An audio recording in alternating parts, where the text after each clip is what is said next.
So panawagan po mga eksena at pasintabi po muli sa pamunuan ng mga kapatid natin sa iglesia. Itatapi ko po ito at magiging ganito po ang aking content ay dahil gusto ko pong malaman ang katotohanan at dapat to sumagot to kayo. At kahit to dito sa aking channel ay maraming mga kapatid sa iglesia na hindi ho alam yang sinasabi nyo o pinapakalat na mga putang inang mga DDS vloggers na yan. Ngayon, titingnan po namin kung ano magiging response nyo. Sana magsalita kayo. Okay? At hindi ho maganda ang pinapakalat ng mga DDS vloggers patungkol sa inyo pong iglesia. So, marapat lang po na sana may sumagot sa inyo. Bakit? Ito lang naman po ang pinapakalat sa inyo. Kung nakaraan, nakita nyo po yung content natin kay Pocahontas na si Kati Binag na may A1 information daw siya patungkol at galing sa INC na kung saan, mga kapatid, ay tila pananakot. Masasabi mong pananakot di ba? Paano hindi mo masabing pananakot? Iba blacklisted ka daw ng iglesia kapag ikaw daw ay bumoto pabor sa impeachment ni Sara Duterte dyan sa mga kongresista at mga senador. So dun pa lang may mali na po. Kaya dito po sa mga putang ina mga vlogger na to ng mga Duterte, baka naman bigyan nyo ng linaw. Lalo na po dito sa hindot na to mga kaiksena. Wait lang Toto. Yan. Ito po ang isa pa sa nagpapakalat ng impormasyon na galing sa inyo. Yan putang inang yang si Banat Bay. Kailan ba nagsabi ng totoo yan? Pero dito mga kaiksena at mga kapatid natin, pinapakalat niya na totoo daw at hindi daw fake news ang kanyang sinasabi. At ito ay parang nanggaling talaga sa pamunuan ng Iglesia ni Cristo. Kaya sumagot kayo dito mga kapatid ko o kaya yung pamunuan nyo sumagot kayo. Linawin nyo to. Hindi ho talaga maganda kung sa inyo nang gagaling ito. Okay? Pakinggan nyo po ang demonyo at tong hayop na vlogger na to. Sige. Meron tayong announcement mga kababayan Ito ho 100% totoo, hindi chismis. Di ba?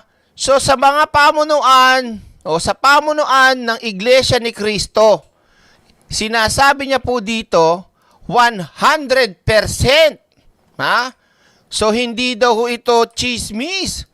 So kanino manggagaling to? Sa akin? Ako ba? Ba't ako saan manggagaling niya? Malay ko. Yan Ay baka po nagkakamali kayo ng dinig. Uulitin po natin. Meron tayong announcement mga kababayan Ito ho 100% totoo, hindi chismis. Kilala nyo naman si Banat Bay. Pag ako nagsabi ng balit. Ulol! Anong kilala? Fake news kang animal ka, gunggong. Ang dami ko nang nasunog sa'yo na mga pinake news mo. Matagal na, 2 years ago pa, hindot ka. Kaya ako ngayon tinatanong at kinaklaro to kasi nga fake news ka. Pero kine-claim mo na legit yan.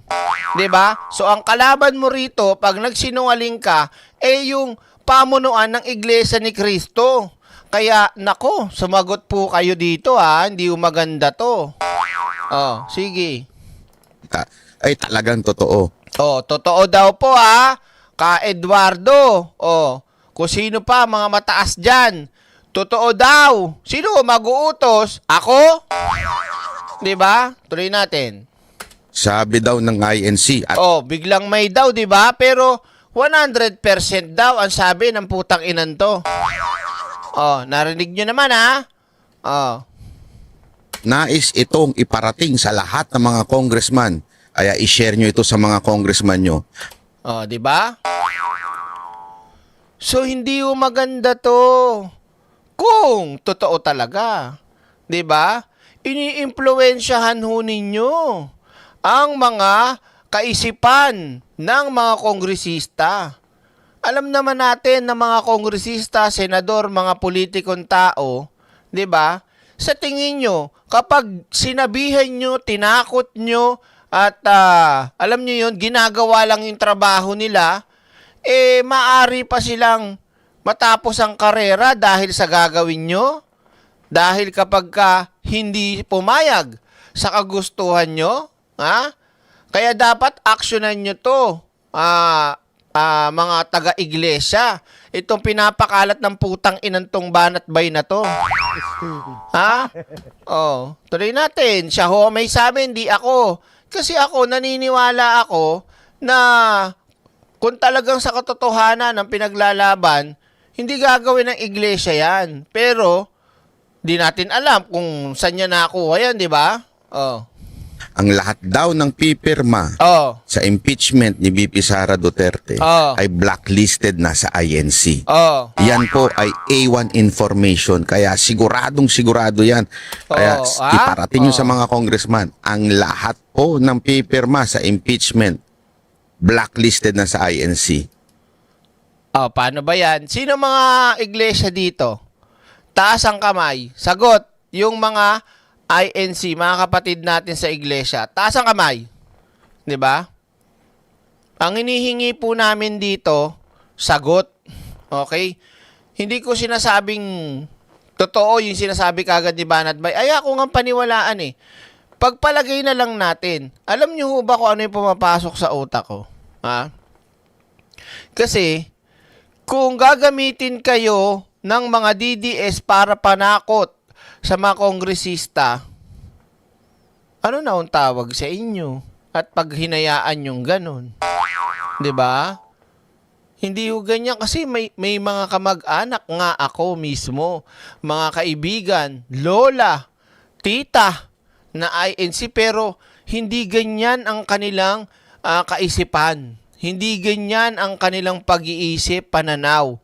Kabaligtaran ng ipinapakita at sinasabi na ipinapakalat nitong mga to. Hindi ho ba? Oh. Ganyan din ang sinabi ni Kati Binag. Yun na nga. Kaya nga inuna ni Kati Binag, sinundan pa nito. 'Di ba? Baka sa higher ups lang may alam, yung mga members hindi pa. Eto na nga. O sabihin na natin sa higher ups, 'di ba? Maganda ba 'to? 'Di ba? Hindi naman dapat nakikialam eh. 'Di ba? Hindi dapat nakikialam. Saka kung para tayo sa katotohanan, kahit anong relihiyon ka pa, hindi ba dapat malaman natin kung ano yung totoo? Andyan eh. Andyan na yung mga pagdinig, ebidensya, testigo. 'Di ba? Bakit natin pipigilang lumabas ang katotohanan at mananakot para sa mga kongresista o senador? 'Di ba? Nakukuha nyo mga kaiksena?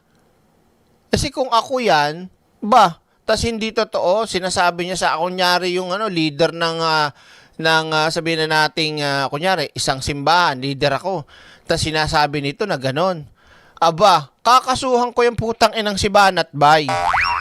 Hindi ako papayag. Kung totoo naman mga kaiksena, maling-mali po, tama-mali.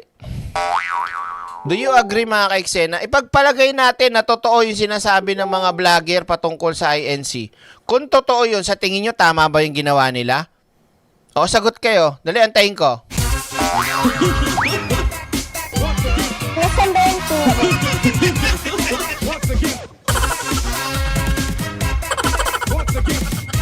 Ulitin ko yung tanong. Ipagpalagay natin na totoo ang sinasabi ng mga putang ng mga vlogger na to tungkol sa INC. Ha? Tama ba? Ha? Tama po ba yung ginagawa nyo? Tama ba yung utos nyo? Na manakot? Na mang-impluensya? Tama ba yun? Ha? Para sa katotohanan ba talaga kayo? Di ba? Kayo sumagot. Tama ba? Nasaan ba yung tubo? Di mali, di ba? Kasi kung halimbawa, ako yung congressman, nagtatrabaho ako ng maayos, tapat ako sa ginagawa kong tungkulin, at sa nakita kong investigasyon, sa nakita kong mga ebidensya, nakita kong mga testigo, mga statements, naging hearing. Ngayon, ang desisyon ko, pipirma ko. Pipirma ako na ma-impeach si Sara dahil gustong malaman ang katotohanan. Ngayon, Sasabihin sa'yo, blacklisted ka na. Pag tumakbo ka ulit kongresista, hindi ka naboboto ng kahit sinong iglesia. So, halimbawa, kunyari, kamag-anak niya, maraming iglesia, tas tatakbo siyang kongresista, di uutusan. Huwag mo nang iboto yan, ha? Blacklisted na yan. What? Kung totoo, ha? Kaya, sumagot po kayo sa sino mga maaring sumagot. Pasinungalingan o patotohanan nyo to, wala ho kayong kawala rito. Pag pinasinungalingan ninyo, okay. Pero kapag hindi nyo pinasinungalingan to at talagang inamin nyo pang kayo to, ay may problema tayo dito. Nasaan ba yung tubo? Direk, iba din kasi ang usapan kapag mayroong padulas. Diba? So, uulitin ko, hindi ko ho balak sirain ang mga kapatid sa iglesia. Ang gusto lang po natin, katotohanan. 'Di ba? So, paano nyo masasabing nasa katotohanan kayo kung pipigilan nyo yung impeachment? Sasabihin nyo po, kahit si Pangulong Bongbong Marcos, sa tingin nyo kaya kung mabaligtad yung sitwasyon, mapipigil nyo din kaya yung kabilang parlor? 'Di ba? Direct search mo, Benito Affleck, siniwalat niya kalokohan ng matataas ng INC. Saka na muna yan, wag muna ngayon. Kaso, ilang araw na, 2 na, no? Yung kay Kati Binag kumalat na. Pero wala tayong naririnig. Wala tayong nakukuhang kahit anong pahayag. Kung totoo o hindi yung sinasabi nung Pocahontas na yon. And yet, meron na namang bago. Meron na namang pakalat. Kita nyo na kung paano naging organisado itong mga putang inantong mga DDS na to. 'Di ba? Ganyan sila kademonyo. 'Di ba? Sabi nito, totoo man o hindi direct basta DDS sila. Sasang-ayon yan sila. Ayun lang. So maliwanag tayo ha. Kaya bago ko laktawan to, pasensya na po sa mga nasabi ko, pasensya na po sa nabitawan ko, pero ang gusto lang po namin o ako mismo, ano ang katotohanan. Okay? Halika na, punta na tayo kay Lepeste. Type action! Once again. Once again. Once again.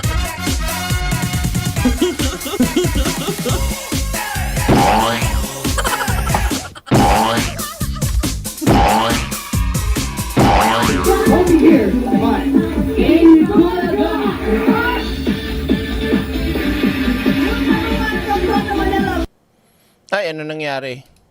Nawala. Alak ka, nawala pa. Ba yan? Nawala pa yung ano ko. Oh. Wait lang ha. Oh. Saan yung kay Dilima? Oh, wait lang ha.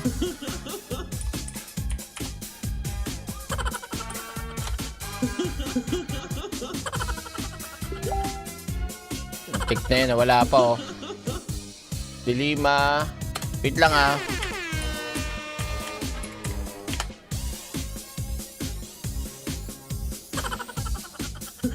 Ayun.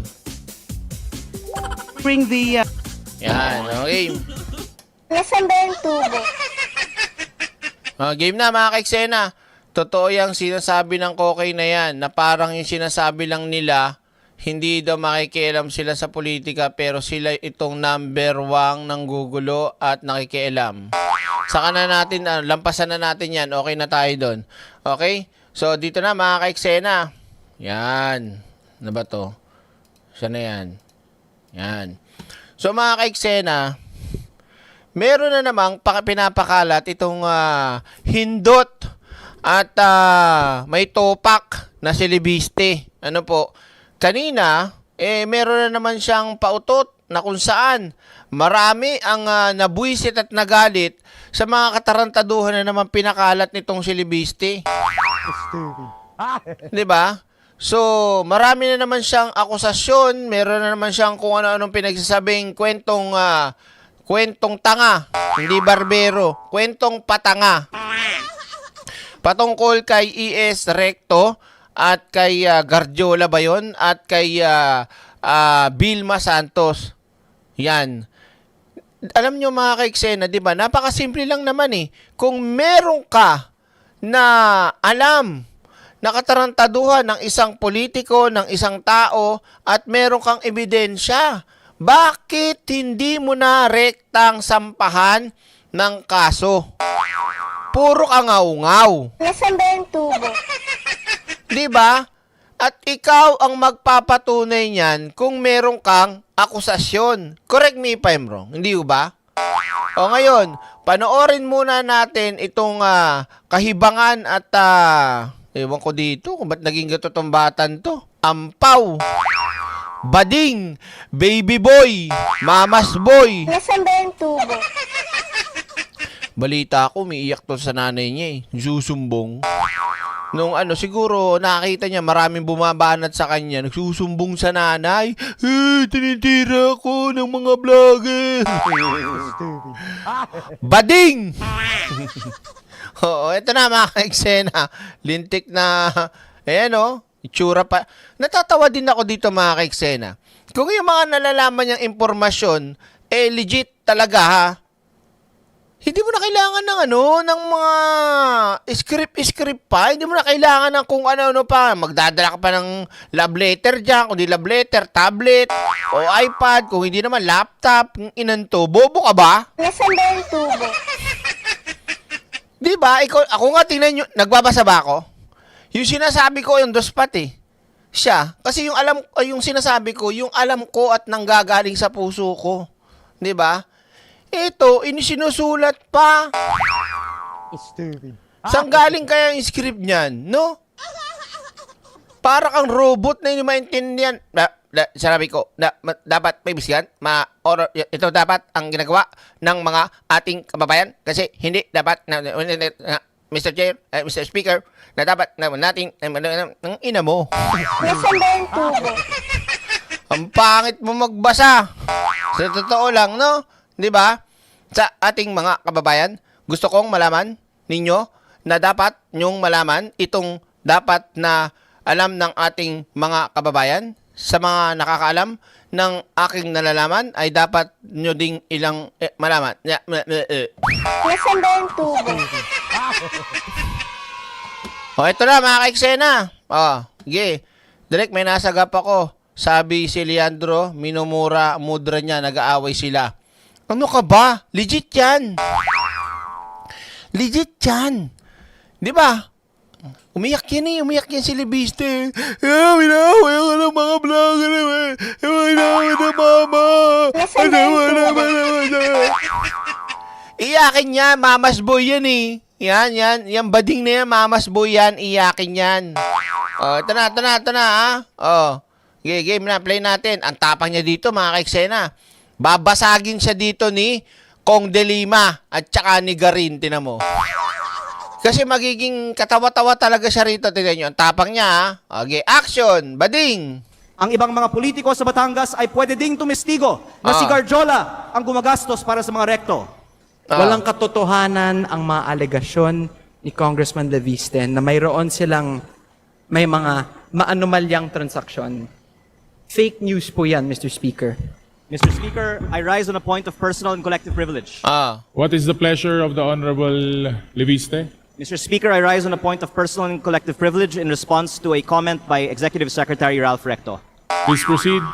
Thank you, Mr. Speaker. Grabe, no, I rise on a mga point- ka-eksena, no? Yung galit niya talaga sa pamilya ni Ate B, Ralph Recto, at pati si Lucky Manzano. Hindi ko maintindihan talaga, no? Saan siya humuhugot? Alam mo, kung ako lang dadaling ko sa ibang ibang planeta, gusto mo ba maging gobernador sa ibang planeta? Doon ka na lang. O gusto mo presidente ka pa, magsama kayo ni Sara doon. Doon kayo sa sarili nyong mundo, wag rito. 'Di ba? Yung mundo nyo, wag nyo isama sa amin. Yung mundo nyo pantanga. 'Di ba? Point of personal and collective privilege matapos ako tawagin ni Executive Ralph Recto na baliw. Paano hindi ka naman tatawaging baliw kasi? Kung ano-ano yung ginagamawang kwento. Daig mo pa si Lola Basyang eh. Si Lola Basyang kahit na gumagawa ng kwento, walang tinatapakang tao.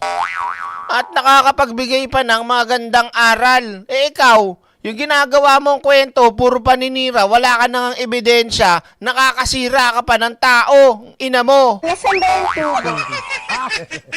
Di ba? Kung baliw man ako, Bading. Tama lang ba na tinawag siyang baliw? Di ba? Tama lang ba na tinawag siyang baliw? Para sa akin, tama lang.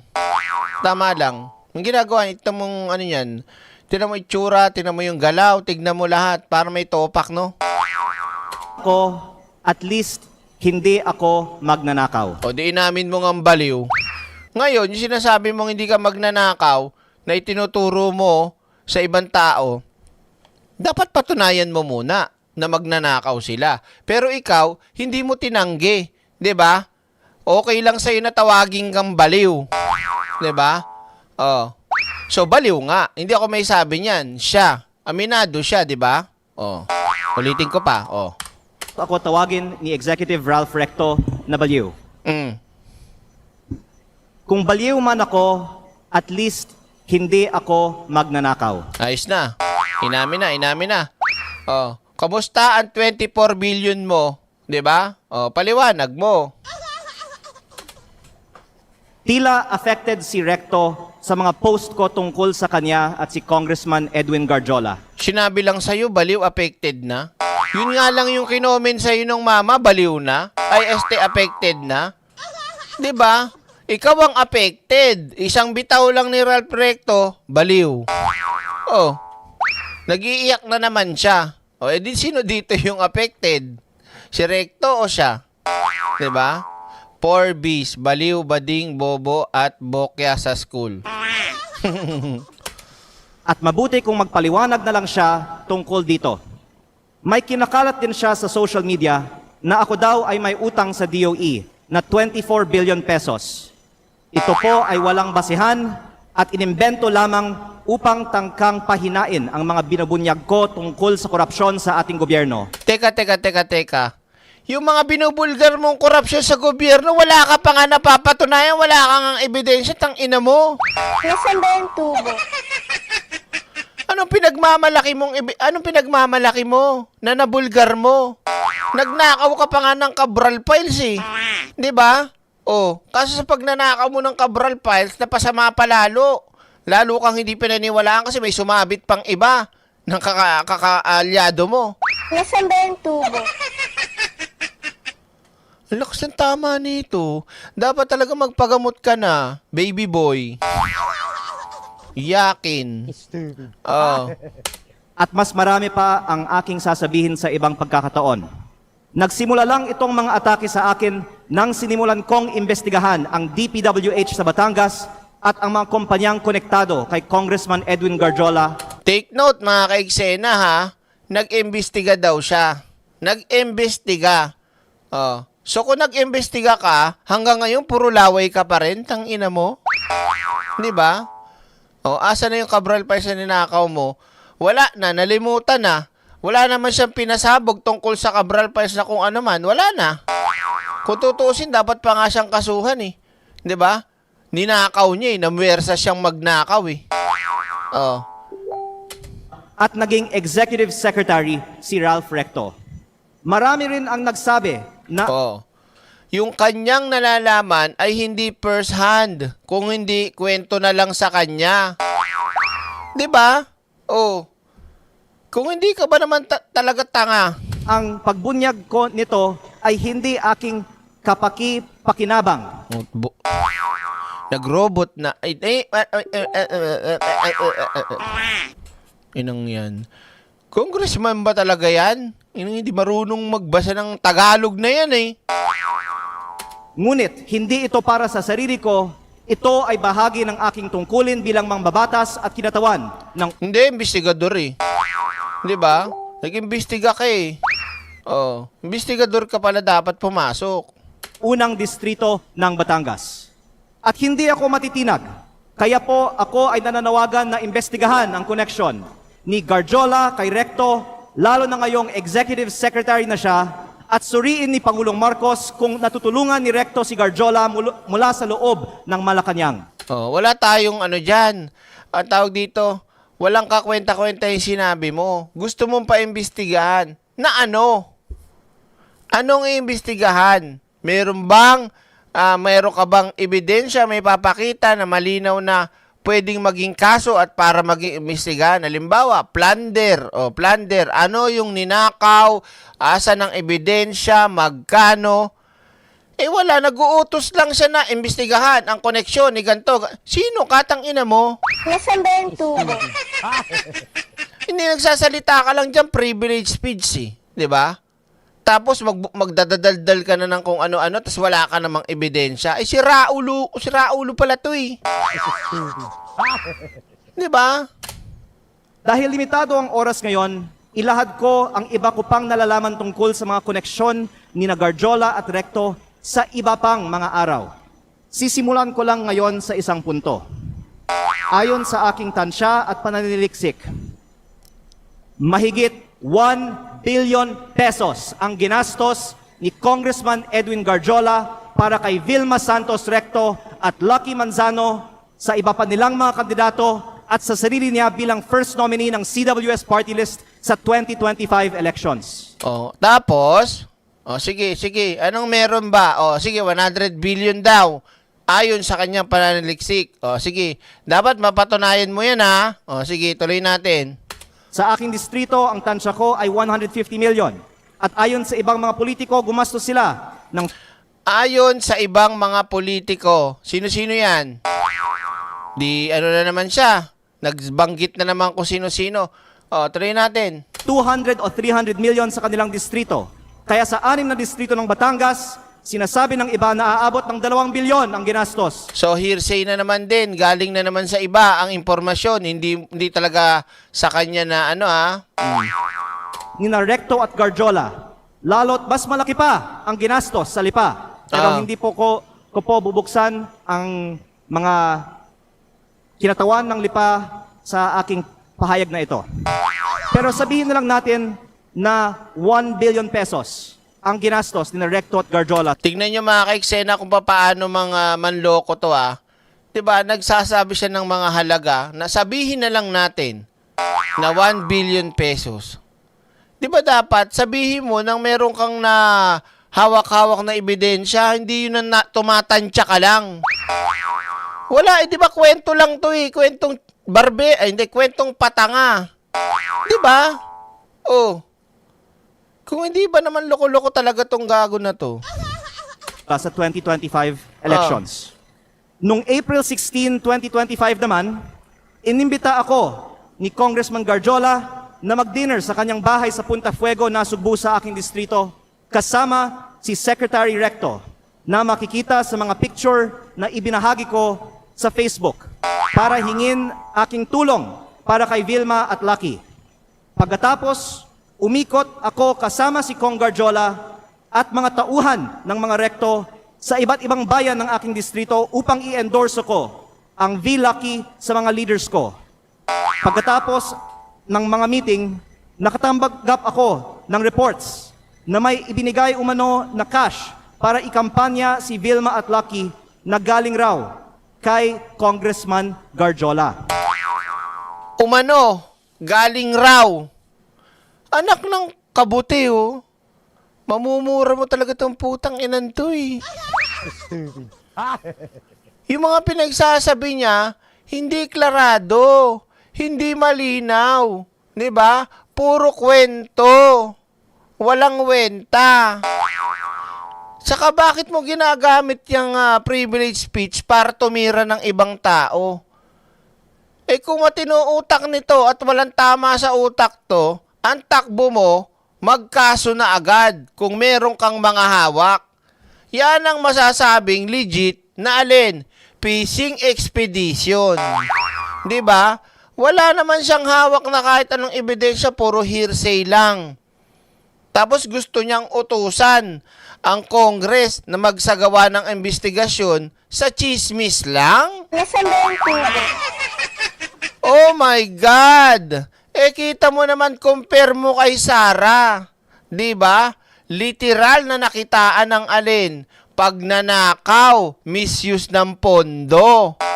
Literal na may buhay na testigo, may sobre pa, at mga dokumento na kumalat at lumabas sa social media kimerigres peatos. Ikaw, anong hawak mo? Laway, king ina mo. Diba? Oh. Tila si Congressman Garjola ang gumagastos para sa kampanya ni Tila, not sure? VP Lucky.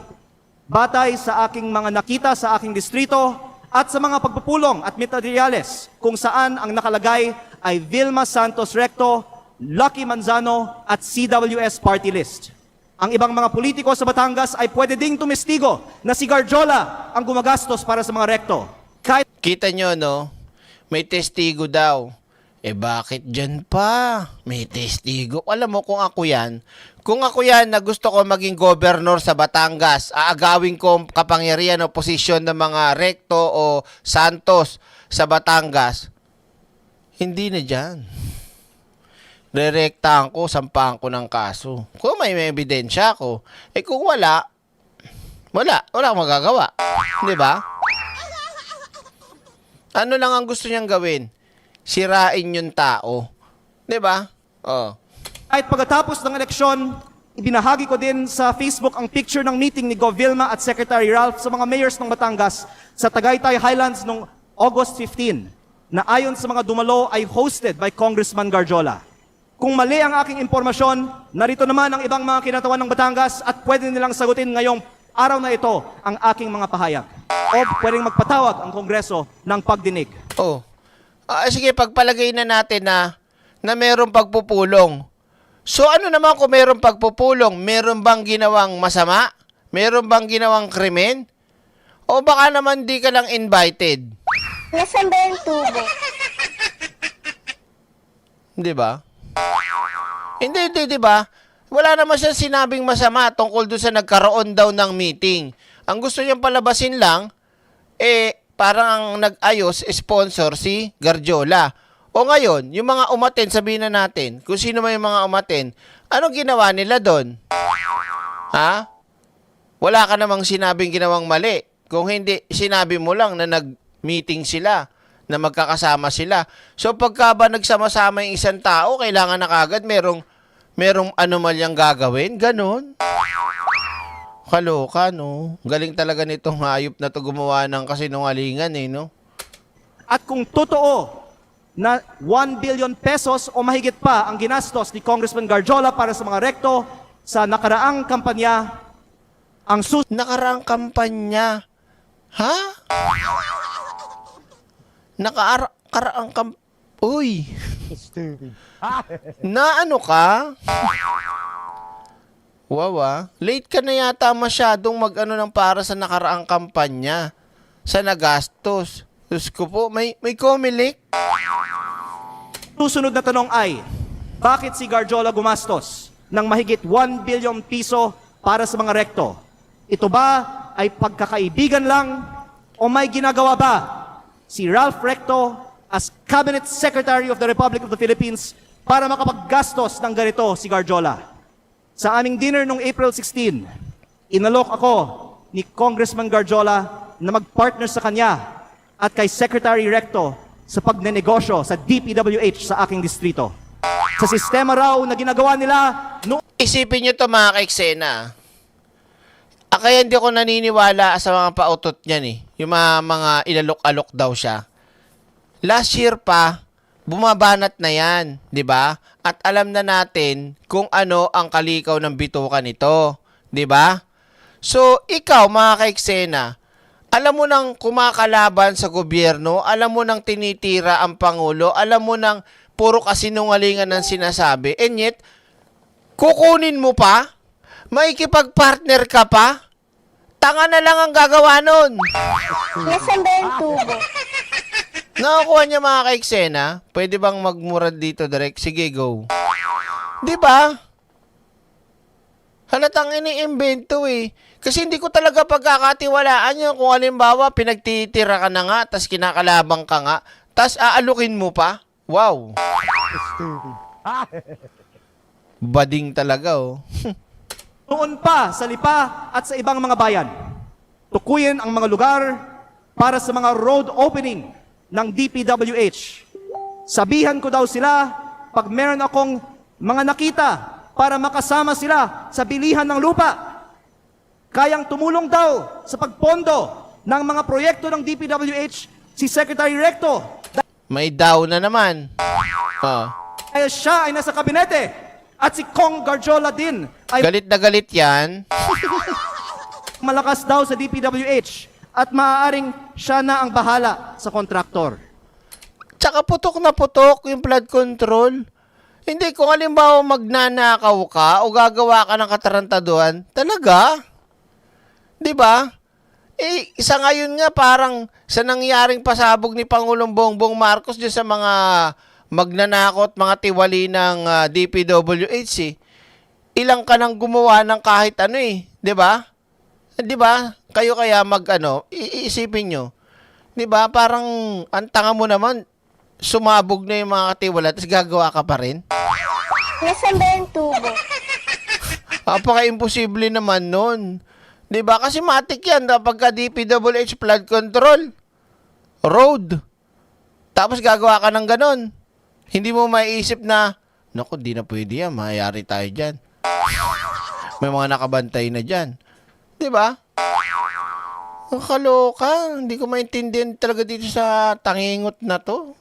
Kaloka, oh. Oh. Sa ibang pagkakataon, ipinagmamalaki din sa akin mismo ni Secretary Recto na bago niya pinopondohan sa DPWH ang mga bypass roads sa Lipa, kinokondisyon pa niya sa mga may-ari ng lupang dadaanan na magbigay sa kanya ng parte ng lupa sa mababang presyo. At iba't ibang mga tao ay Tulad nito, mga kaiksena, kaya ako nagdududa talaga ng malubha rito eh. Pero kung personal info mo yan, personal mo talagang nalaman yan, hindi mo na kailangan pang magbasa. Hindi mo na kailangan pa ng mga ganyang script, tama po ba? Kasi nga sarili mo yan eh, ikaw nakaalam. Halimbawa, nag-usap kami dati ni Jeng Potpot. Alam ko yung pinag-usapan namin. Alam ko kung ano yung niyabang niya. Na kaya kong sabihin on the spot, walang putol, walang tigil, walang basahan. Kasi legit na nangyari.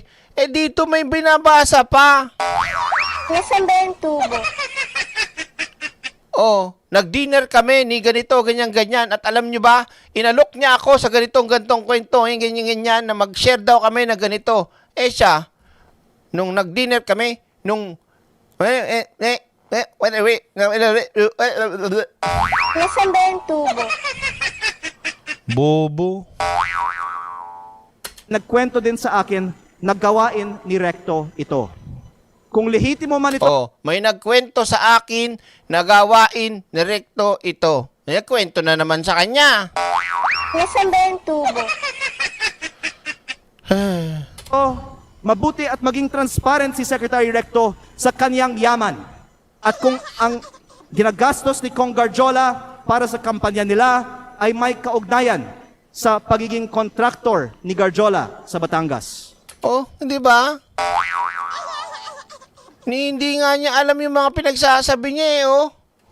At sa halip na tumigil ang mga ito matapos pumutok ang flood control investigations, mayroon bagong regional director, ang DPWH 4A na si Carolina Pastrana, na dating Batangas 3rd District Engineer, ang distrito ni Congressman Garjola sa Mataas na Kahoy, Batangas, na sinabi ay pinili ni Recto dahil siya ngayon ay Executive Secretary na may hawak ng appointments sa Malacanang. Siguro naman hindi ito alam ni Pangulong Marcos, kaya inilalahad ko din ito ngayon sa Kongreso para makita ng lahat ang koneksyon ni Recto at ni Garjola at ang epekto nito para sa buong bansa. Tatalakayin ko pa sa ibang pagkakataon ang mga anomalya sa DPWH sa Batangas. Nakailang page na siya, oh. 2 page na yung naubos niya, oh. Nalulungkot ako para kay Secretary Recto at Governor Vilma Santos dahil matagal na silang nasa politika na may mga pangalang inaalagaan. Oh, tanga. Kasi nga hindi niya alam talaga yung sinasabi niya, eh. 'Di ba? Oh. Script talaga, eh. At ngayon pa lalabas ang mga isyong ito.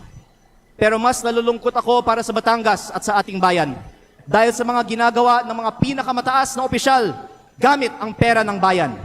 Lalo kung hindi man lang tutugunan ang mga aligasyong ito at kung hindi inaaprubahan ang pagbaba ng VAT at mga buwis sa langis. Yun, doon na nahuli lalo. Talagang may tira. Talagang ang atake, talagang patungkol talaga kay ES. 'Di ba? Alam nyo kasi kung bakit. Kapag ganun ang atake niya, mga kaiksena, bukod sa papabor sa kanya, sa susunod na halalan, sa lugar ng Batangas, pwedeng tumakbo ng gobernador, 'di ba? Oh, gusto niya doon na lang siya. Pag tinira niya kasi, mga kaiksena, yung ES, damay din sino? Siyempre, maikakabit si Pangulong Bongbong Marcos diyan, 'di ba? Oh. Nagets nyo? Kumbaga, isang banat, dalawa yung tatamaan, 'di ba? Si ES at si Pangulong Bongbong Marcos. Ganun lang kasimple, mga kaiksena. Kaya ganyan ang pinagsasabi nitong hindot na to. Oh. O ibinibigay ang ayuda para sa lahat na nabanggit ko na sa mga nakaraang pagkakataon. Oh.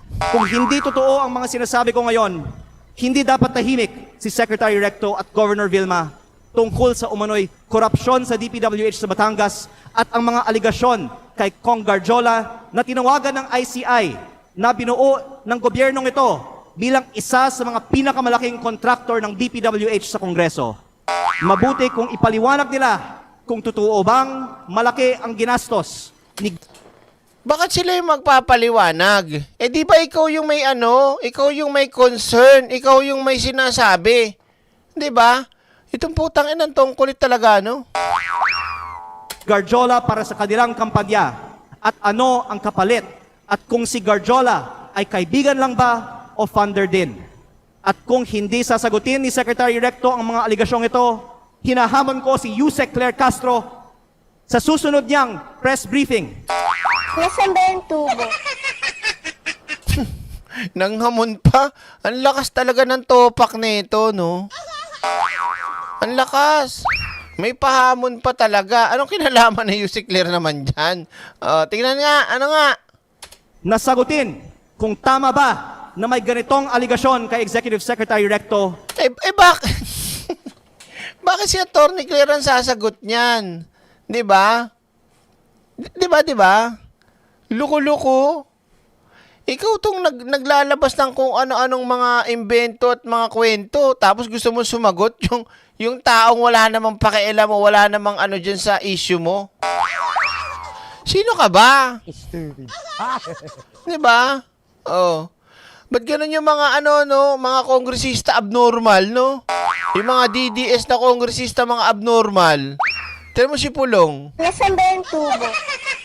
Diba? Tignan mo. Oh, yung mga pamilya niya rin, 'di ba? Tas ito, si Barsaga. Puro yung mga saltik, no? Nasaan ba yung tubo? Bakit hindi pa sinasalang si Secretary Recto sa Commission on Appointments at kung ayaw din ba nilang buksan ang mga detalye ng dalawang kasong plunder ni ES Recto sa Ombudsman? Mabuti ding magpaliwanag si Yusek Castro kung bakit ba talaga natanggal sa pwesto si Executive Secretary Lucas Bersamin nang walang paliwanag at ipinalit isang respetadong dating Chief Justice ng Supreme Court sa isang taong ngayong may dalawang kasong plunder sa Ombudsman. Ay, bobo! Di ba kaya nga natanggal si ES Bersamin, di ba? Bakit? Out of delicadeza. Kasi, nai-involve yung pangalan. Di ba? So, anong ginawa? Para hindi makaapekto at hindi makapang-himok o sa English yun? O sa Tagalog? Yung maka-impluwensya sa nagiging investigasyon. Bobo. Pinagsasabi nito. Kung ako magulang nito, ikukulong ko to sa aparador. O anong aparador, Direk? Ba't man ang bait mo naman aparador? Aparador na puro cobra yung loob. Panghuli, hindi lingid sa atin na binomba ang kotse ni dating Batangas Governor Armand Sanchez. Mapanganib ang politika sa Batangas kapag malaking tao ang inyong binabangga. Kaya kung ito man ang aking huling pagkakataon, nais kong dagdagan, hindi lang DPWH ang posibleng pagkukunan ng pondo ni Recto at Garjola. Dahil ayon sa mga politiko sa iba't ibang mga bayan ng Batangas, ang nasa likod ng STL operator ng Batangas, Refresh Gaming, ay si Recto at Garjola, na ang isang humaharap para sa kanila ay si San Juan Vice Mayor Anthony Marasigan, kahit na iba ang mga tao sa GIS ng kumpanya. Habang nasa kabinete ng Republika ng Pilipinas si Secretary Recto, mayroon bookies o second table ang Refresh sa kanyang sariling lalawigan. Kaya nananawagan din ako sa Kongreso na imbestigahan ang operations ng Refresh Gaming Corporation sa Batangas. Ang mga politiko sa Batangas ay maaaring tumestigo na dahil si Governor Vilma Santos ay nasa Kapitolyo, si Executive Secretary Ralph Recto sa Malacanang, at suportado sila ni Congressman Garjola, kompleto ang makinarya para gawing negosyo ang Batangas. Kaya baka hindi lang 1 bilyon ang nagastos na ni Garjola. Diyos ko po. Ay, nako. Tapos na yung script mo. Tapos na yung script mo. Para sa mga Recto. Maraming salamat po. Majority Leader. Kaya ganyan yung hayop na yan, mga ka-eksena. Kasi nga, privilege speech eh. So, hindi sila makakasuhan eh. Hindi sila malalibel eh. May kapangyarihan, parang yun ang intindi ko eh. Na yung mga sinasabi nila dyan, parang ano sila, exempted. May kapangyarihan ganon. Kaya ang kapal na mukha nito, dito dinaan. Gawin niya yan na mag-press con siya. 'Di ba? Oh. Grabe no. Hindi ko talaga ni-imagine sarili kong pumasok sa ganyan. Kahit sabihin mo pang ano, kagawad, ano mo posesyon sa gobyerno. Kasi ang sabihin na natin, ikaw matino ka. Pero yung mga kalaban mo, yung mga kasama mo, mga balasubas. Ang hirap, no? Tulad lang nito, hindi ko maintindihan. Hindi naman sila mahirap. Hindi naman sila kulang sa tawag dito, kulang sa gata si Leviste, ampaw. Pero ibig sabihin, kung titignan mo siya, okay, mayaman sila, kilala, ano pang inaano nila? At ganyan kahayok na hayok sa posisyon at ganyan kung umasta tong hindot na si Leviste. 'Di ba? Grabe, no? Yung mga ganyang klaseng politiko, dapat yan, hindi maganda yung mga ganyang klaseng mentalidad ng mga politiko. Sasagot, may sasagot. Mr. Speaker. I can now take questions. Thank you. Oh. Mr. Speaker. Majority Leader. Mr. Speaker, we'd like to recognize the representative of Lipa, Congressman Ryan Recto. The Honorable Ryan Recto is now recognized. Please proceed. Good afternoon, everyone. No questions to be asked on my end.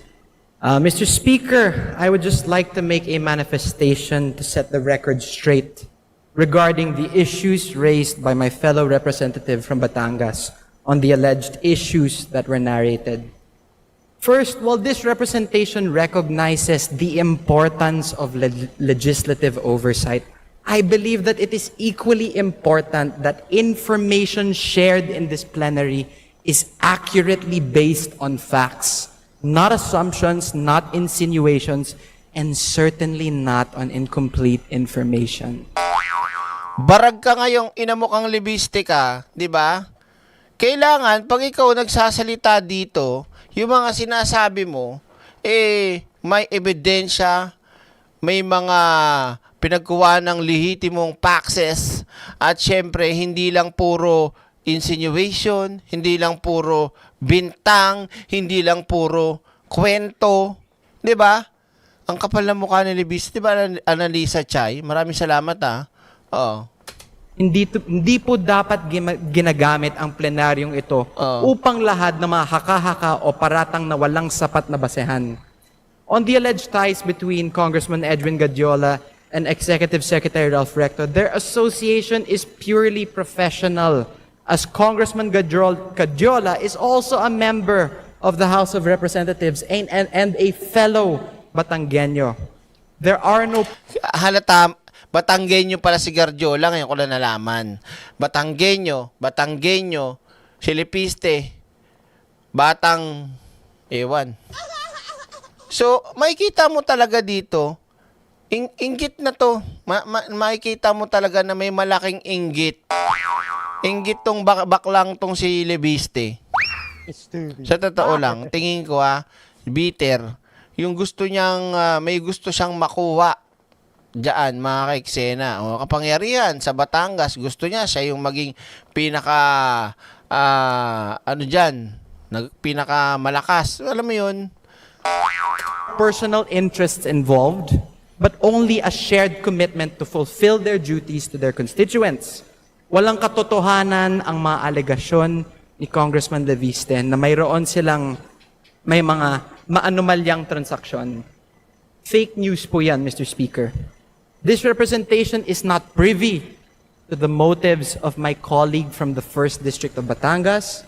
But let it be known, hindi po tayo basta-basta nagpapadala sa mga inimbentong issue dahil alam po natin kung ano ang katotohanan dito. In fact, I will not stand idly by and let these so-called facts be presented as truth. Let it be a reminder that Executive Secretary Ralph Recto has served as congressman and senator for decades, representing not only Batangas, but also the broader interests of the Filipino. And same goes for Governor Vilma Santos Recto. Mr. Speaker, and to all my colleagues here and to the general public, let us just focus on the facts and let us uphold the process. And most of all, let us keep our focus on our constituents and serve them with integrity. And on the subject of VAT, pagdebatihan po natin yan dito sa Kongreso. It is not the job of the executive, but our job as legislators, and we're always open for that. Thank you, Mr. Speaker. Mr. Speaker, may I respond? Nako. Ang gigigil na si Lipeste, oh. Gigil na si Lipeste, di ba? Akala niya siguro hindi siya papalagan ng sagot, eh. Di ba? Soplak, eh. Oh, puro ka naman chismis, eh. Wala kang ebidensya, wala ka namang ano. Di ba? Huwag mong gamitin to para gumawa ka ng intrigang bading ka. Di ba? Tinan natin yung sagot. Tinan mo. Majority Leader. Mr. Speaker, may I respond?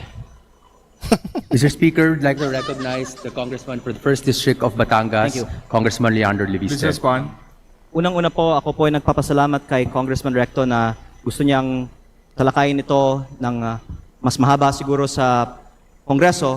Kaya sana magkasundo-sundo na lang tayo na magkaroon ng pagdinig sa Kongreso. Ipatawag natin ang iba nating mga kapwa Batanggenyo at sila ang pwedeng tumestigo tungkol sa mga kaugnayan ni na Secretary Recto at Congressman Garjola para hindi he said, she said at maglabas na ng mga resibo. Pangalawa, dagdagan ko din na hindi ko binanggit sa aking privilege speech kanina ang eleksyon sa Lipa, alang-alang sa aking kasamahan. Pero para may konteksto tayo sa talakayan nito, sinabi sa akin ng iba... Yan. Okay ka na sana ka ng konti, eh. Hindi mo na sinabi yung eleksyon. Pero dito, ipinasok mo pa rin talaga. Patay ka ngayon mamaya. mga politiko sa Lipa na ang di umano'y ginastos ni Congressman Garjola at ng mga rekto sa Lipa sa 2025 elections ay umabot pa ng 1 billion pesos kasama na ang napakataas na presyo para sa bilihan ng mga boto. Hindi ko po alam ang totoong nangyari. Pinaparating ko lang ang sinabi sa akin at medyo mataas ang figure na natanggap ko. Baka naman 300, 400, 500 million pesos lang ang ginastos sa eleksyon ng Lipa. Pero mo, di ba? Kasasabi lang sa'yo nung isang rekto. Kailangan na sabihin mo based on facts. Hindi puro ka akusasyon. Hindi puro sinabi lang na naman sa'yo. Nakuha mo lang na namang impormasyon. Eh yung nakuwanan mo ba? Legit. Ang tanga nito, no? Gusto ko lang tanungin kung ano man ang ginastos ni Congressman Garjola para sa mga kandidato ng V-Lucky sa lungsod ng Lipa sa 2025 elections, kung 500 million man yan, o 200 million o 100 million, ano ang kapalit ng ginastos ni Congressman Garjola para sa mga kandidato ng Vilaki sa lungsod ng Lipa? Don't take it from me, magpatawag tayo ng pagdinig at lahat ng mga Batanggenyo ay pwedeng sumagot sa mga testigong ito. Oh. So, meron pa dyan mga kaiksena, hindi na nakuha. Sinabi niya rin na lahat daw ng mga kongresista dyan, ay nagkaroon daw ng mga vote buying, pandaraya, kineme-eme, ganyan, tungkol sa nakarang eleksyon. Okay? Hindi nakapagtimpi si Laila de Lima. Oo, mga kaiksena. Pero bago natin ipakita si Laila de Lima, ito lang libiste Kitang-kita yung pagiging basura mo. Sa totoo lang. Isa kang napakalaking basura na ampaw. Nasaan ba yung tubo? 'Di ba? Kung talagang ikaw ay merong napakabigat at malupit na ebidensya at akusasyon diyan sa sinasabi mong kay Ralph E.S. Recto at Garjola, kay Ate B, hindi ka na dapat dyan pa nagsasalita. Halata namang ginamit mo lang ang pagkakataon para mas makita ka, kumbaga yung makaagaw ka ng atensyon. 'Di ba? Kasi ang gusto mo lang sirain yung imahe, pero sa totoo lang, yung sinasabi mo na imbestiga, pautot mo lang yan. Paano ka magpapaimbestiga kung wala ka naman ngang hawak na kahit anong ebidensya, kahit anong facts na magpapatunay na lihitimo yung pinagsasabi mo?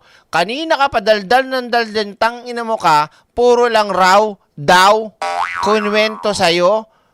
Sasabihin mo pang nag-imbestiga ka pero hindi mo kabisado? Nauutal ka pa? At huwag niyong kakalimutan ang ginawa nitong loko-lokong to.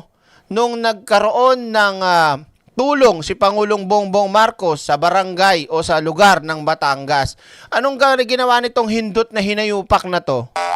Pinigilan yung ibang mga barangay captain at biglang walang kabog-abog nagpa-preskon para pasamain si Pangulong Bongbong Marcos at si E.S. Recto, 'di ba? Doon pa lang kita-kita mo na kung ano ang intensyon ng putang inang yan. Yang hindot na to, alam niyo, hindi lang dapat talaga to binabakbakan Kasi dalawa yung kanyang interest Interest na magkaroon ng kapangyarihan sa lugar nila sa Batangas at interest na maging bida sa mata ng mga Duterte. 'Di ba? Kaya ito, dapat talaga dito masampulan tong hindot na batang promil na Promil ba?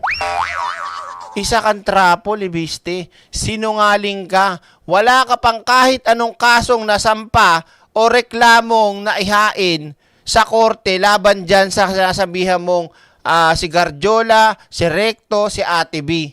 Yun lang ang nagpapatunay kung gaano ka kaampaw, kung gaano ka katrapo, kabiter na congressman. At isa pa, iyaking ka. Nasaan ba yung tubo? O eto, pakinggan nyo si Ate B tuloy, si Kong De Lima. Kasi dito mga kaiksena, sinabi niya kasi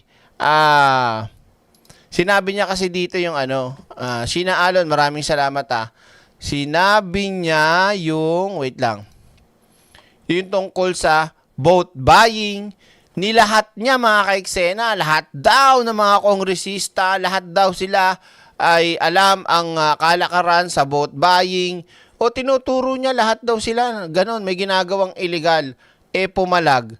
Gustong ipabura ni Kong De Lima yung mga pinagsasabi niyang kasinungalingan. Pasok mo. Suspension. This representation approached Representative Leviste, and I was asking him about his claim, the general claim, that everybody in this hall has engaged in vote buying. So I was telling him, can you please withdraw that particular portion because we find it offensive. For the record, this representation does not engage in any vote buying in any elections. Diba? Yan ang kagaguhan mo kasi, libiste. Basta makapagkwento ka lang hindot ka, o di pahiya ka. Diba? Kung pala, yun lang talaga trabaho niya eh. Gumawa ng intriga, gumawa ng eksena, kahit hindi totoo. Okay, paano mo ngayon niya sasabihin? Kakaloka. including the last elections of 2025. Oh. And I remember Representative Leviste saying that he is willing to withdraw that particular portion. So may we ask Representative Leviste if in fact that is the case, that he has withdrawn, that he is withdrawing that portion because it has no basis, it has no evidence, it's purely speculative, it's offensive, it's unfair to everybody here in this hall. Can we have the answer, please? Because that is a Request the parliamentary Majority Leader inquiry. Yes. to respond. Mr. Speaker, while we appreciate the sentiments of the Honorable Laila de Lima, I believe part of what she was espousing with regards to the contents of the speech was already part of the motion that be stricken off. Was already part of the motion in which parts of the speech be stricken off in which there was no basis, fact, or evidence. I Shoutout po, Ma'am Triselman. Good morning. understand, Mr. Speaker and Mr. Majority Leader, but we would want it from the mouth himself of Representative Leviste about Pahiya. that withdrawal. Pahiya ang loko-loko. Majority Leader. Mr. He's not Speaker, just striking out; it's in fact withdrawal on his part. that Pwede being po the ba? case, Mr. Speaker, I move to recognize the Honorable Luisa. Thank you, The Mr. Honorable Speaker. Levista is now recognized. First, I would like to clarify that I meant that there are some, but not all. And there are many members of Congress who do not violate election laws. Kita mo kay yabang mo ka, hindot ka. Ngayon, para kang kulugo. Diba? So please do not consider that I said that all. Hindi eh. Kanina kasi napanood ko eh. Hindi ko na ipakita sa inyo eh. Sa sinabi niya mga ka-eksena, ang tapang niya ba? Gumagano siya. Tinuturo niya pa lahat. Alam ko lahat eh.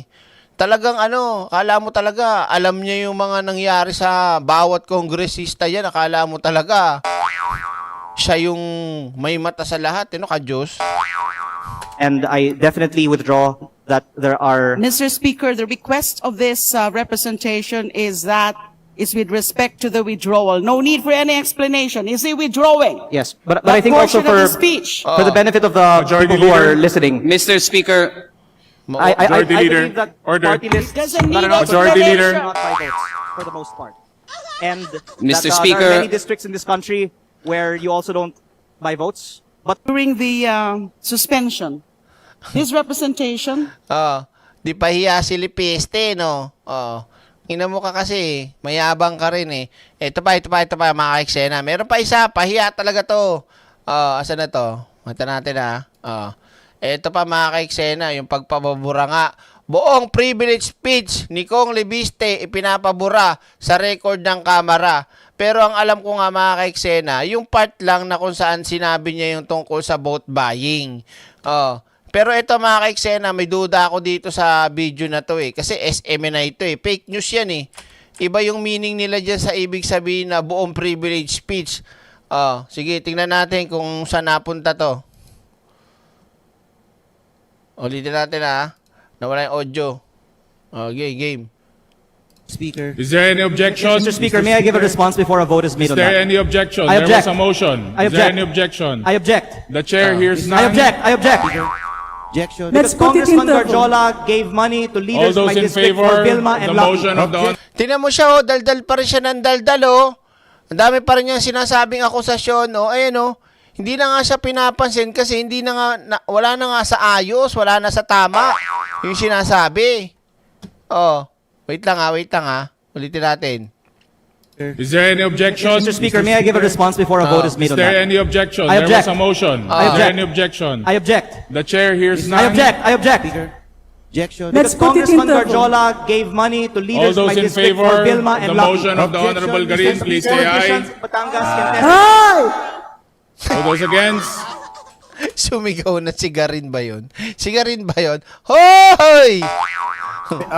Mr. Speaker, Ulitin natin. Motion is now carried. I just have a point of order. Gave money to All leaders in those my in district for favor Vilma of and the Lucky. motion of the Honorable Garin, please say Politicians aye. in Batangas can testify. All those against? Objection. Motion is now carried. I just have a point of order, Mr. Speaker. What is the point of There were order? specific allegations. Honorable Ridon. There were specific allegations relating to other regions outside of Calabarzon that are spending so much more during their elections. I think it is not based on truth. It is not based on fact. It should be stricken off the record. I move to strike that particular section out of the record, Mr. Speaker. Mr. Speaker, I believe I was interpolating and the Honorable J.J. Suarez was allowed to interject. May I proceed with my line of questioning? Lipat lang po ako dun sa... Mr. Speaker, you have to decide on a point of order. Majority Leader, there was a point of order raised by the Honorable Ridon. Just for clarification, the point of order is to delete from the records. Yes, to strike off from the record the allegation that other regions outside of Calabarzon are actually spending more than areas within Calabarzon. I think that is not based on fact. That is not based on truth. It should be stricken out of the record. That is the first point of order. Majority Leader, please respond to the point of order.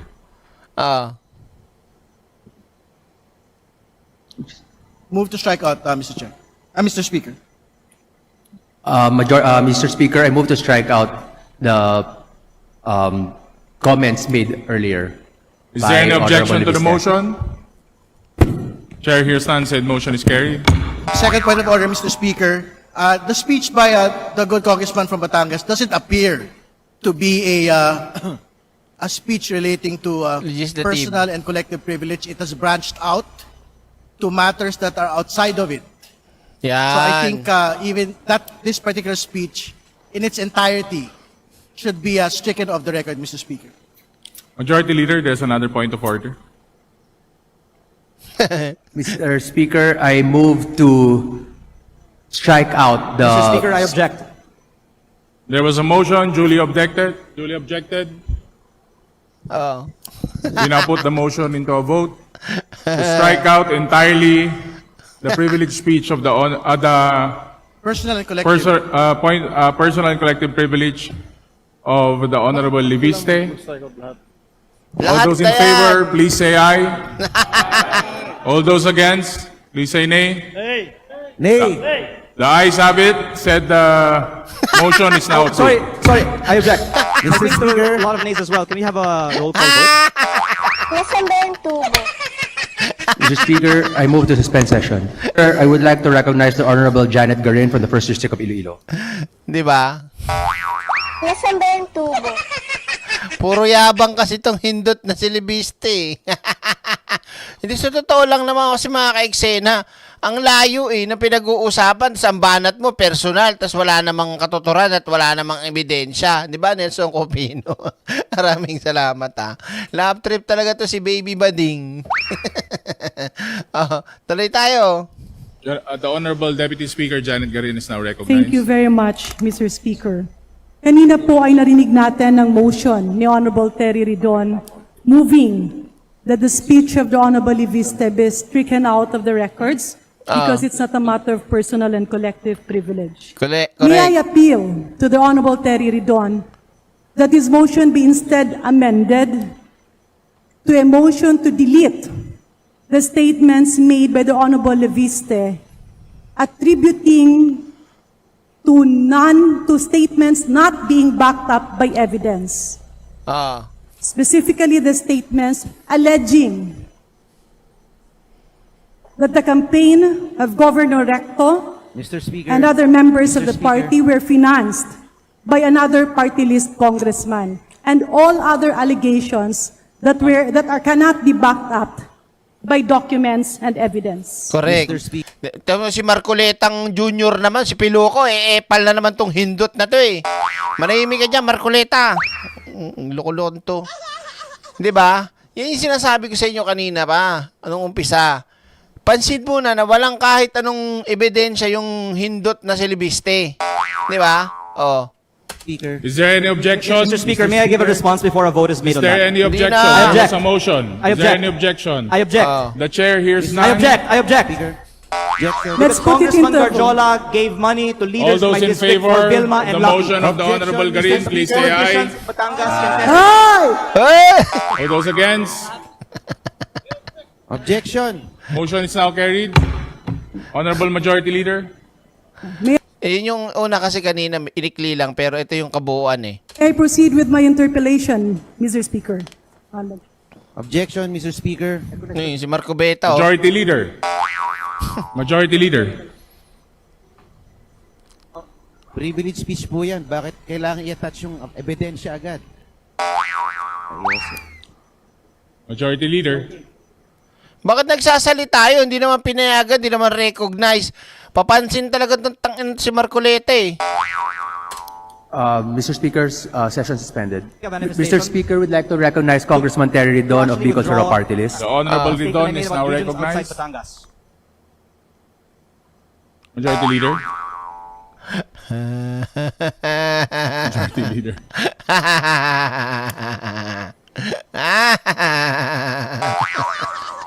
The Honorable Ridon is now recognized. Please Kawawang proceed. bata. No, we will defer to the next interpreter, Mr. Speaker. Can you please repeat, sir? We will defer to Deputy Speaker Garin. for Okay, the Honorable interpellation. Janet Garin will have to continue since she was interrupted during Ah. the first sequence of her interpellations. Please proceed, Ma'am E.S. Garin.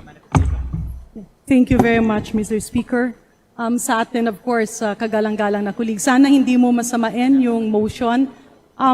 Mr. Speaker, just to clarify, hindi ko po kinukontra. In fact, I'm a very good friend of the Honorable Leviste. But the only reason that I had to amend the motion of the Honorable Ridon is that meron po tayong proseso. And it's for the best interest of the Honorable Leviste to file a case, produce the evidence, rather than taking the rostrum and making allegations that cannot be documented. Pero Di ba? Ang galing ko, no? Di ba? Hindi dyan ang venue para magnadaldal kang ina mo kang reviste ka. Magkaso ka na. Di ba? Ba't di ka magkaso? Kasi nga walang ebidensya. balik po natin. Mr. Speaker, pasensya na po kung Lian, meron po ba kayong away na politika sa Batangas? Or kayo po ay magkakasama?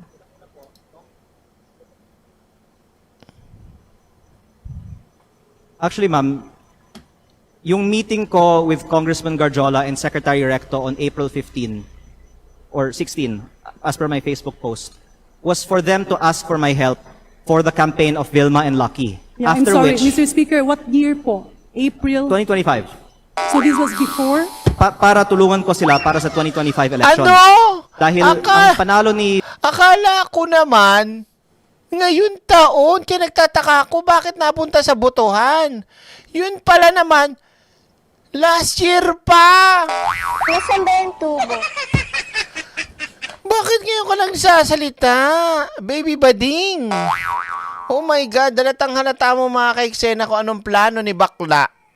Sa totoong buhay lang, kaloka ka te. Gravity Hindi, ina-expect ko talaga, kasi ngayon ko lang pinanood to Akala ko latest. 2025 pa pala, bakla ka talaga. Dapat lang talaga yan sa'yo. Kaloka Siguro kung ako naging congresswoman, nakaganyan din ako, no? Mr. Speaker, ang inan to, pauwi nyo na nga to, Mr. Speaker, kasi parang nakainom na naman to. Palayasin nyo na nga. Kung ayaw nyo, kakalad ka rin ko yan. Diba? kay Vilma, kay Mike Rivera, ay 7+% lamang. At nanalo siya sa aking distrito at natalo pa nga siya sa ibang mga distrito.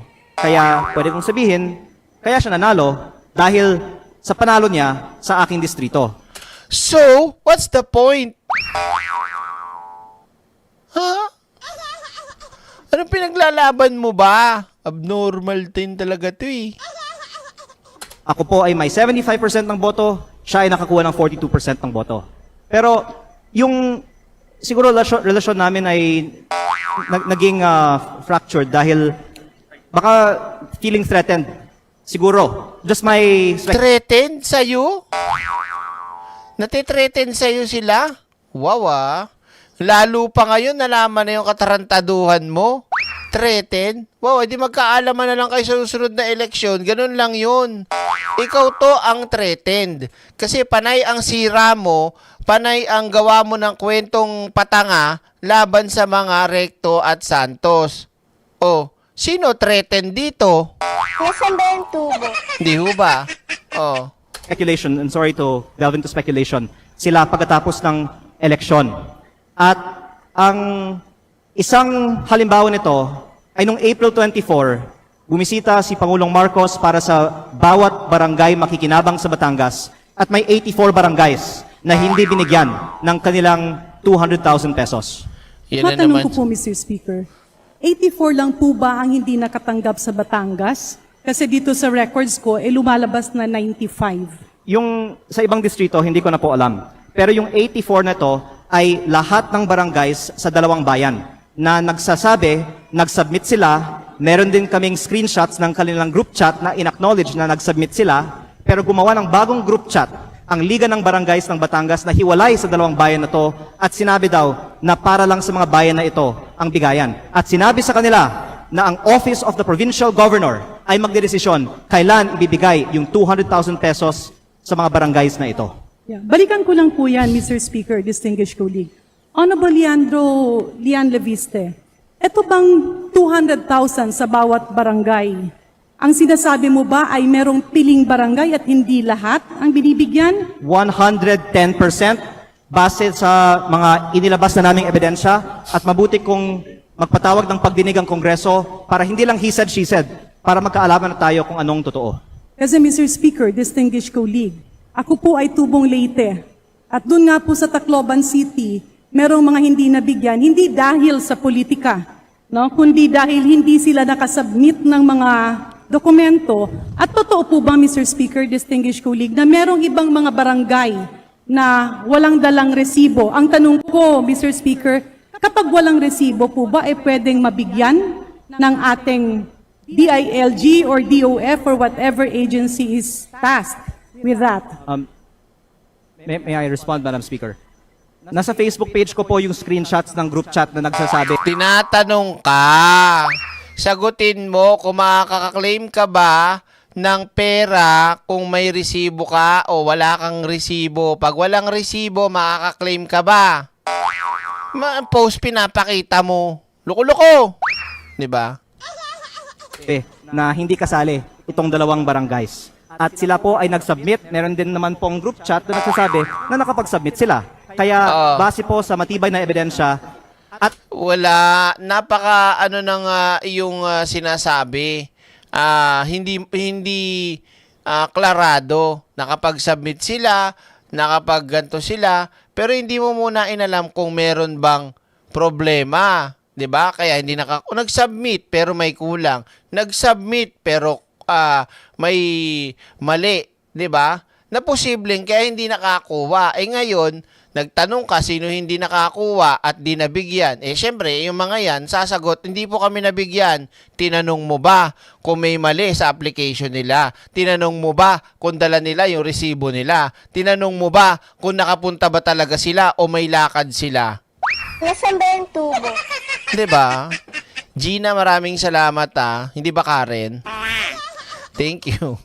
ayon sa kanilang testimonya, sinabi sa kanila ng Office of the Provincial Governor na hindi talaga sila kasama. Kaya para, you don't just take it from me. Hindi totoo yan. Hindi ako naniniwala. Kasi nga proyekto ng gobyerno yan. Hindi ka pwedeng mamili dyan. Lahat ng barangay magkakaroon. Pwede ba yun? Abnormal din no? Magpatawag na lang ng pagdinig ang Kongreso tungkol sa bagay na ito. Mr. Speaker, distinguished colleague, kanina kasi narinig ko lang yung 6 billion at tila nakakaingit yung foundation ni Congressman Lian. Yung foundation niyo po ay namimigay ng tulong at ang 6 billion ay nanggaling po sa inyo. Opo, at wala pong kontraktor na nagbibigay sa akin ng suporta para sa eleksyon. Yun ang punto ko. 1 minute on. Saan yan? Sa solar lang. Nasaan ba yung tubo? Honorable members, please wrap up. So, Mr. Speaker, may I reiterate, ang 6 billion po ay donasyon nyo. In cash and shares, at hindi ko po natapos pa ang aking bigayan. Tuloy-tuloy ang libreng serbisyo medikal, nakaraang Naganda utal-utal na, oh. Saan kaya galing yung 6 billion? Wow, taray mo, Leviste, ah. May 6 billion ka, ah. Wow. Take note, mga ka-eksena, ah. Bata pa yan. Yung nanay, naging presidente ba nanay nito? O, yung tatay.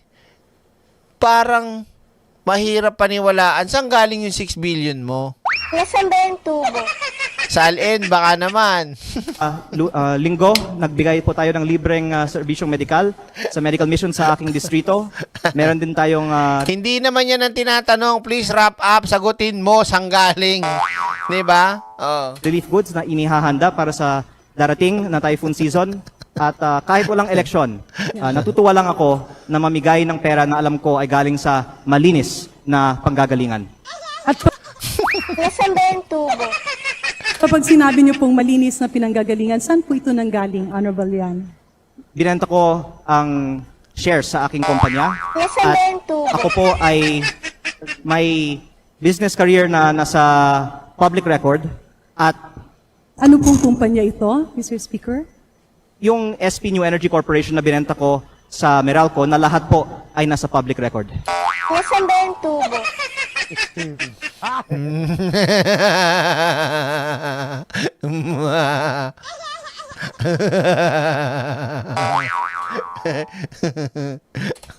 At dito po nanggaling. Deputy Speaker, I believe we have exhausted too much time in Yeah, this topic. thank you very much. Please wrap Pero up. Yes, nananawagan din last ako na question. gumawa O, ayan na naman siya, oh. Yan na naman siya, oh. Oh. ng pagdinig Last ang Kongreso question, tungkol Mr. sa tagong Speaker. yaman ng ibang mga Majority Leader. kongresista.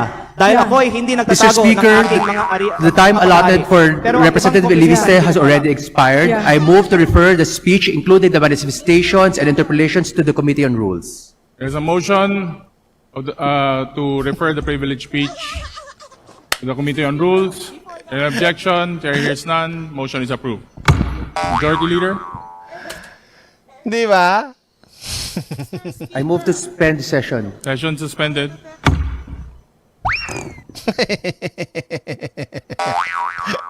Mahabol po. Mahabol Session po. is resumed. Majority Leader. Ah. Mr. Speaker, I would like to recognize Representative Laila De Lima. Okay na, doon na yung kanina. Ang ganda na lang. Di ba? Bokya siya, di ba? Nasaan ba yung tubo? Kakaawa ka naman, Lepeste. Diyos ko. Ay, nako. Mga ka-eksena, ako bibigyan ko kayo ng pagkakataon. One word. Anong masasabi nyo kay Leviste? Okay, comment nyo dyan. Dali. Nasaan ba yung tubo?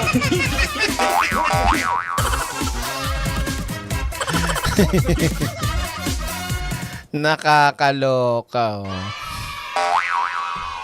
Diba? Anong comment nyo sa kanya?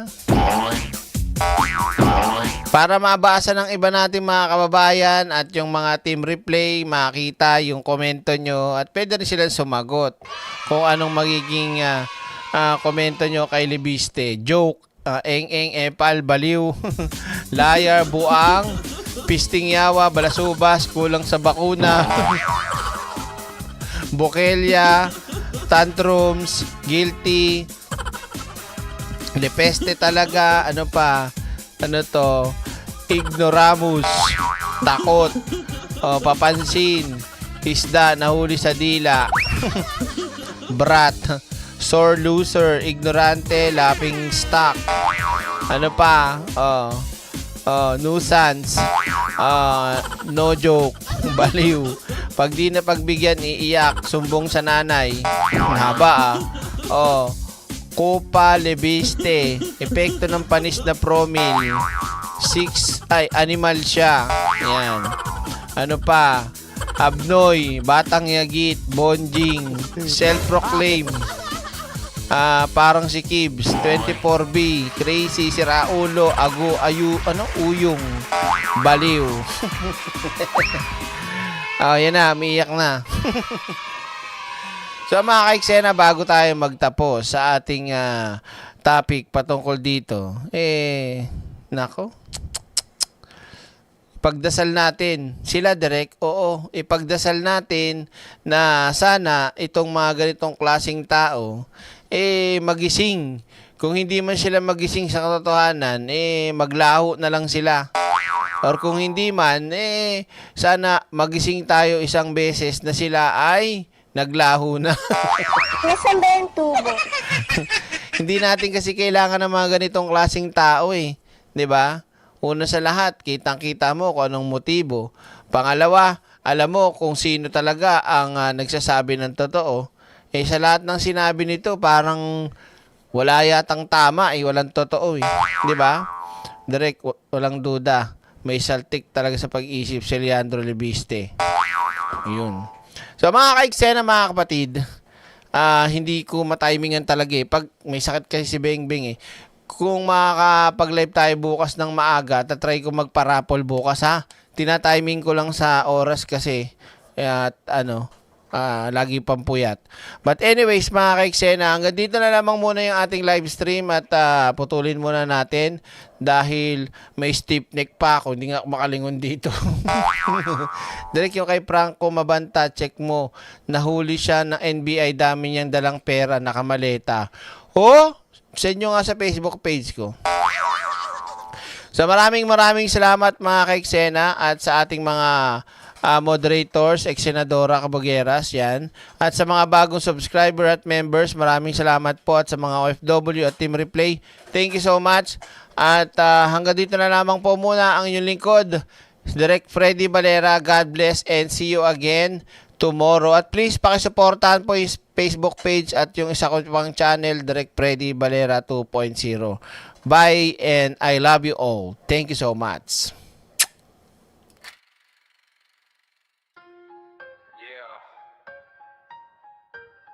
Mic check.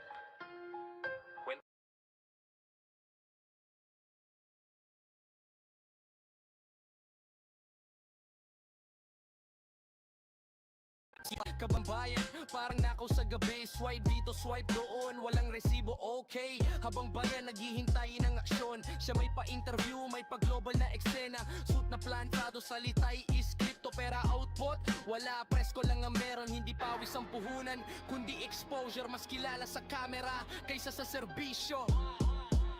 Bise sa biyahe, hindi sa opisina. Trabaho na pag-iwanan sa pila ng visa. Habang oras ng bayan, unti-unting nauubos. Naglilibot, ibang bansa na naman ang focus. Deadline lumilipad, parang eroplano. Attendance niya, laging out of the country status. Mangiting malamig, kalkulado ang galaw. Parang chess, pero ang tinatamaan taong bayan. Empathy just